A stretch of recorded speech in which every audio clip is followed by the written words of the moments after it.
ఆ అభిమానంతో ఆ స్టూడియో ఉన్నారు వీడియో చేసే మాస్టర్ కూడా గణవరం నుంచి వచ్చేదైనా.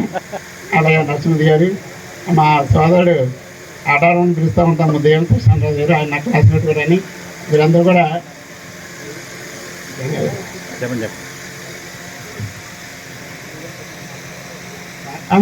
మానవడి అన్నవాడు, ఆయన కూడా మా ఊరు యాక్చువల్ ఆయన ఉన్నారు, అన్నం వందనం వచ్చారు.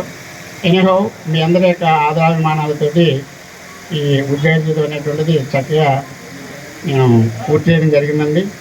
ఈ ప్రవాహంలోనే, ఈ ప్రయాణంలోనే ఇటువంటి సీతారాంబాబు గారు కానీ, మన బాబాయ్ మంత్రి గారు కానీ వాళ్ళతో మాట్లాడే అర్హత కానీ అధికారం కానీ మాకు లేదు. అటువంటిది వారితో ఎంతో సన్నిహితంగా చదువుగా ఇవాళ సీతారాంబాబు గారిని గెలవడం కానీ, బాబాయ్ మంత్రి గారిని గెలవడం కానీ జరుగుతుందంటే కేవలం ఈ యొక్క వారి ఇచ్చిన మాకు ప్రేమాభిమానాలే. మరొకటి, ఈ ప్రయాణంలోనే సత్యసాయి సంస్థతోటి నాకు పరిచయం జరగడం, అందులో వెళ్ళిన తర్వాత మానవతా విలువల గురించి తెలుసుకోవడం, వారితో సహ ప్రయాణం చేయడం వల్ల మన పెద్దలు చెప్తూ ఉన్నారు, ఒక గుండు సూదిని నీళ్ళు వేస్తే మునిగిపోతుంది, అదే ఒక జీలు బండి దానికి గుచ్చి ధర్మకొండ గుచ్చి ఆ జీలు బండి గుండు సూదిని వదిలినట్టయితే చక్కగా తీరుతూ వెళ్తుంది.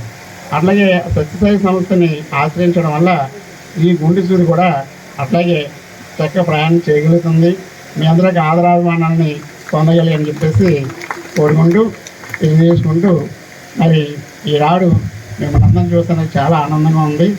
మరి అందరికి సన్మాన పత్రాలు చదివిన విషయాలు చాలా నాలో లేవయ్యి అవి కలగ చేసుకోమని చెప్పేసి హెచ్చరిస్తూ మరి ప్రయాణం చేసేయమని చెప్పేసి అనిపిస్తుంది. చాలా ధన్యవాదాలండి. మీ అందరూ కూడా వచ్చిన అందరూ కూడా ప్రతి ధన్యవాదాలు తెలియజేస్తూ, మరి భావి జీవితం మీకు చెప్పినట్టుగా నడవడానికి నడుపుకోవడానికి ప్రయత్నం చేస్తానని చెప్పేసి తెలియజేసుకుంటూ వెళ్ళిస్తున్నాను.